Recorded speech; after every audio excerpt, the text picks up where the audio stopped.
If you're watching this video, you either lost your beloved pet or you know that you're about to. My condolences.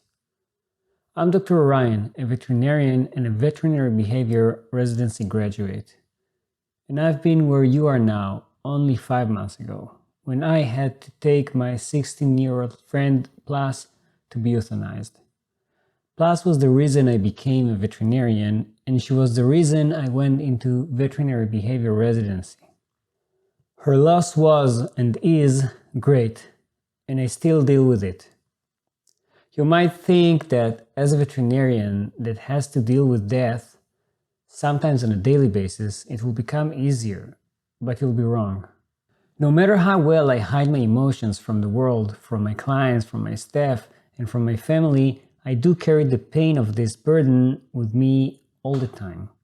But when it was my own dog, and I'm not ashamed to admit that all the walls I built around me just came tumbling down, and for a week I was a mess. I couldn't concentrate, I didn't want to laugh, I didn't want to eat, and everything reminded me of her.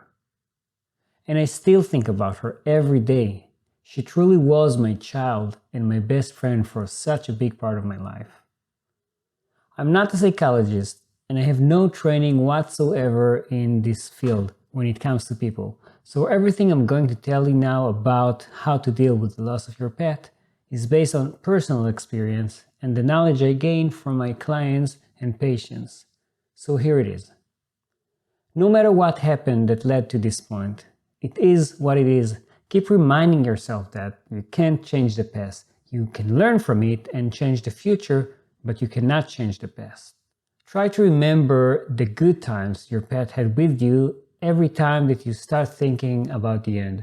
I don't know who you are, but if you are watching this video, it means that you care. Remember that. You care. None of us are gods, and none of us can stop time.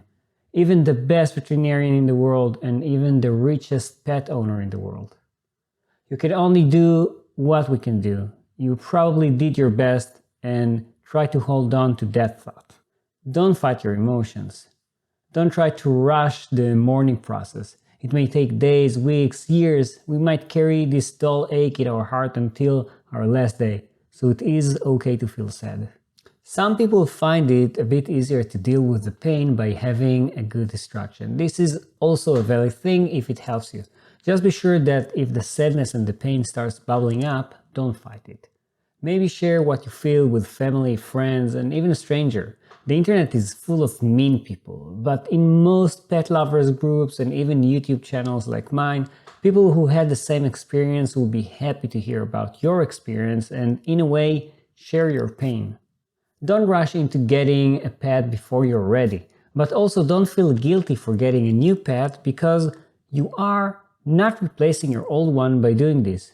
You're just giving a place in your home and heart to someone else that needs it. Thank you for being a great and loving pet caretaker.